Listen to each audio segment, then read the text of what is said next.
Right,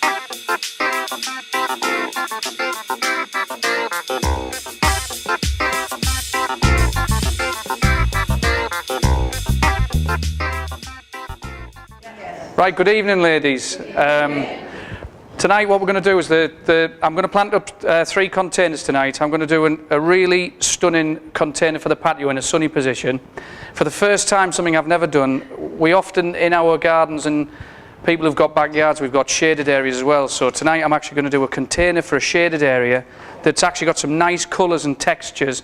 And people just don't think about making a shaded area look nice.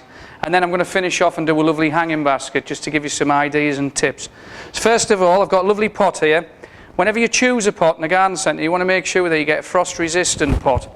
A little trick is, unfortunately, because they travel a long way, they can often have hairline cracks in them. Get a key and just tap the pot. You see that here, that lovely ring? That tells you that there's no hairline cracks in the pot. If it went with a sort of a numb noise, like a tap like that, you'd know there's a hairline crack. Don't choose that pot. I've got a good quality compost in here. It's a multi-purpose compost. It's got slow release fertilizer in it. It's also got a wetting agent. So if the compost does dry out, the compost will obviously remain moist and it's easy to water. So it's a really good quality compost in there. First thing we're going to pop in, this is a beautiful clematis. This is called Picardy. Now, I'll just point out something. When anybody plants a clematis, they get this, I call it a disease called middleitis. Middleitis is where basically they stick everything in the middle. We don't want that. We don't want that straight in the middle. We're going to take it out the plant out the pot, just a little tap, lovely root system on there. And what we're going to do is we're going to plant it to the side of the container. So we'll plant it to the side of the container there, and we're going to push it in. Now this clematis, this one will only get to about 4 to 5 feet tall. That's the good news. So it'll get to 4 to 5 feet tall, and obviously what you can do is extend the canes up there at a later date, and you've got a lovely clematis at the back of the container.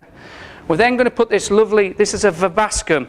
It's a verbascum pink kisses, stunning plant. The plants I'm using at the moment, they're all plants that are suitable for a sunny location. So this border would go beautiful on a nice sunny patio. So I'm going to pop that verbascum at the back there. So we've got a nice bit of height there, and you see the colours go really nice. It's got a very cottage garden feel to it. Okay, this is a Lipospermum, absolutely stunning, beautiful pink flowers. It's just coming into flower now. If these branches get a little bit too tall, just clip them back so that the flowers are kept close to the base of the plant. And we're just going to pop that in. It's a lovely colour, that. Straight in. Firm the plant down into the container. Make sure it's well firmed in there.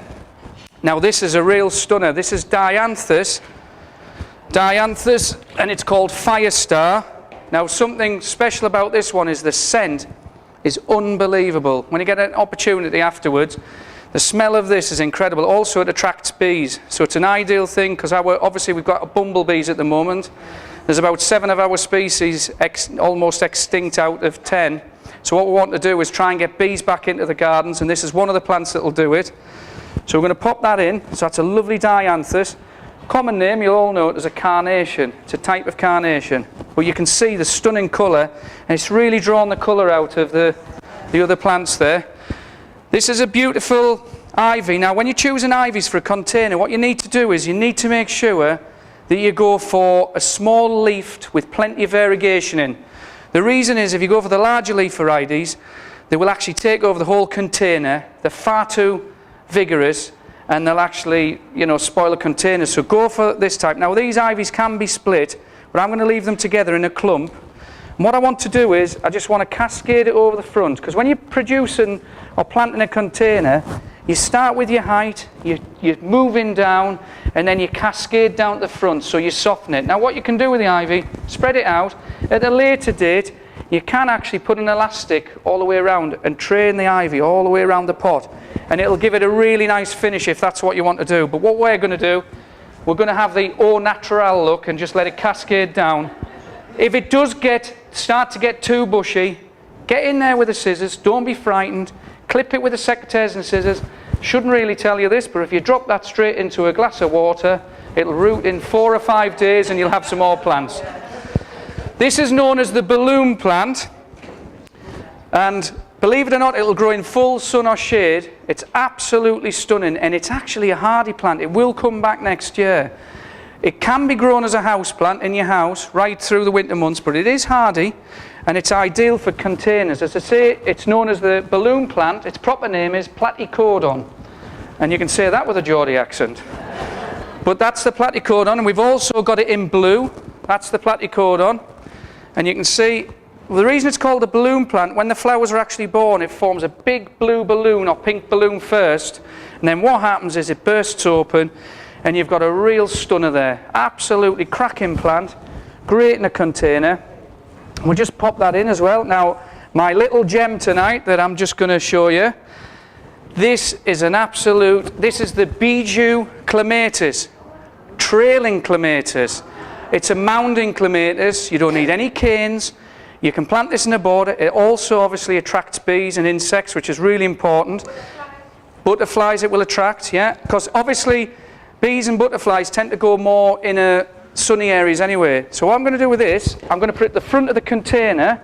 So just make a nice hole, drop it in, and we firm it down. Now that clematis there is going to cascade right over the front of the pot, and there you have an absolutely stunning container ready to go on your patio. Absolutely fantastic.